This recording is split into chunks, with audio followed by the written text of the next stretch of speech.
দয়া করে এই বিলবোর্ডের খেলা বন্ধ করুন। এই বিলবোর্ডের দরকার নেই। এসিআর শেখ হাসিনার কাছে আছে, সবার রিপোর্ট জমা হচ্ছে 6 মাস পর পর। নেত্রী নিজেই বলেছেন বিলবোর্ড দিয়ে কি দেখাচ্ছে। এক একজন দেখি বিলবোর্ড আর বিলবোর্ড।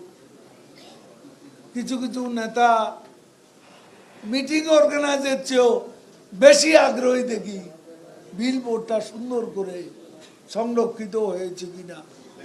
এখন ও ধানমন্ডি থেকে আসতেই গেলে বিলবোর্ড একটার পর একটা। কত যে নেতা, আতি নেতা, পাতি নেতা, সিকি নেতা।